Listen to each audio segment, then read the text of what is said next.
আশঙ্কাই হলো সত্যি। রাজনৈতিক উত্তেজনার বড় আঘাত লাগলো বাংলাদেশ ভারত ক্রিকেটীয় সম্পর্কে। বাংলাদেশকে ঘিরে ভারতের চলমান অস্থিরতায় নতি স্বীকার করল বিসিসিআই।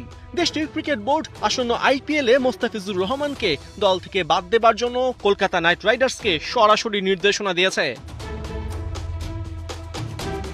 দেশটির সংবাদ মাধ্যম এএনআই-কে দেয়া সাক্ষাৎকারে এমন সিদ্ধান্ত নেবার কথা স্বীকার করেছেন বিসিসিআই সচিব দেবজিৎ সাইকিয়া।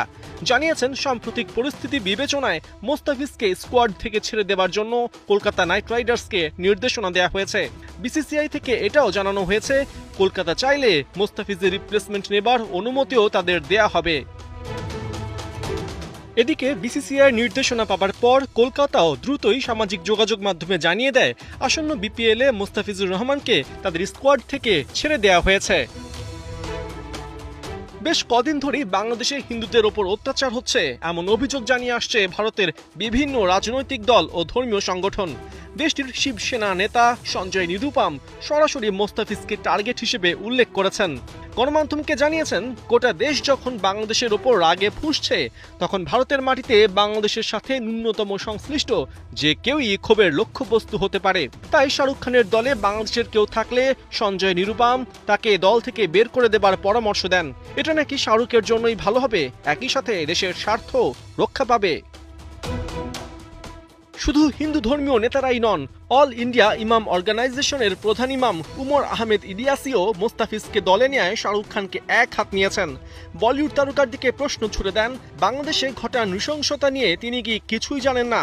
এরপরেও কিভাবে আইপিএলে বাংলাদেশ থেকে মোস্তাফিজকে শাহরুখ দলে ফেরান সেই প্রশ্নও রাখেন ইমাম উমর আহমেদ ইলিয়াসি। এ সময় জাতির কাছে শাহরুখ খানকে ক্ষমা চাওয়ার আহ্বানও জানান। এদিকে শুধু বিজেপি নয়, বিরোধী দল কংগ্রেসও একাট্টা মোস্তাফিজকে বয়কটের প্রশ্নে। বাংলাদেশি ক্রিকেটারদেরকে কে নিলামের পুলে জায়গা দিল সেটাও জানতে চেয়েছেন কংগ্রেস নেত্রী সুপ্রিয়া শ্রীনাথে। এজন্য দেশটির স্বরাষ্ট্রমন্ত্রী বিজেপি নেতা অমিত শাহর ছেলে আইসিসি চেয়ারম্যান জয় শাহর দিকে আঙুল তুলেছেন তিনি। আইপিএলে 2016 থেকে মোট 8টা সিজন খেলেছেন মোস্তাফিজ। এই সময়ে 5টা ফ্র্যাঞ্চাইজির হয়ে 60 ম্যাচে নিয়েছেন 65 উইকেট। তাই মোস্তাফিজের মতো এত বড় নামের আইপিএল থেকে বাদ পড়ার মধ্য দিয়ে আগস্টে সাদা বলের সিরিজ খেলতে ভারতের ঢাকা সফরও নিশ্চিতভাবেই শঙ্কায় পড়ল। পার্থ বণিক, 71।